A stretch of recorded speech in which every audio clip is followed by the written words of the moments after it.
Ministre e Ekonomisë dhe Inovacionit Delina Ibrahimaj në konferencën për mediat foli për zhvillimin ekonomik. Gazetarët e pyetën ministren edhe për çmimet e larta të karburanteve dhe për mënyrën se si do të funksionojë bordi i transparencës. Ajo u shpreh se bordi do të funksionojë derisa çmimet të stabilizohen. Gjithashtu po monitorojmë edhe çmimet e shportës bazë. Jemi duke hartuar një akt i cili do të ndërhyjë në reduktimin e aksizës në nivelin 20% dhe ky mekanizëm do të miratohet në Këshillin e Ministrave dhe do të bëhet publike në momentin e duhur. A do të monitorohet rritja e çmimit të plerave kimik, të cilat janë rritur edhe pse janë blerë më lirë se në vitin 2025, referuar doganave, ishte pyetja së cilës ministria ju përgjigj se aktualisht jemi duke i monitoruar.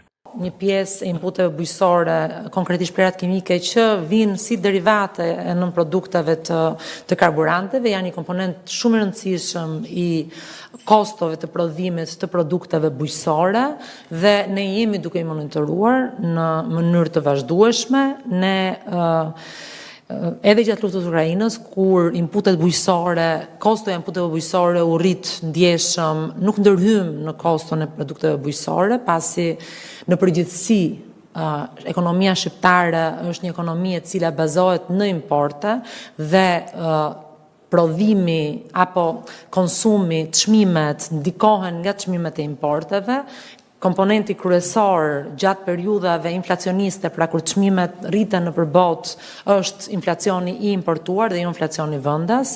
Megjithatë, çmimet nuk ndikohen, pra siç u përmend edhe më parë nga juve, çmimet nuk ndikohen në mënyrë të drejtë për drejtë. Që dua të them që importet rrisin çmimet dhe prodhimi vendas, pavarësisht se nuk ka një rritje të kostove, po supozojmë që nuk ka një rritje të kostove, përsëri çmimet do të rriten, sepse çmimet nuk mund t'i përcaktojmë ne, çmimet përcaktohen nga oferta dhe nga kërkesa, dhe ajo që dua të them me gjithë këtë është që nëse çmimet e importeve do të rriten, edhe çmimet e produkteve vendase do të rriten dhe ne nuk mund t'i ndalojmë ato. Megjithatë, sigurisht që jemi në monitorim dhe nuk akoma situata për sa i përket inputeve bujqësore nuk shfaqet për të pasur nevojë për ndërhyrje.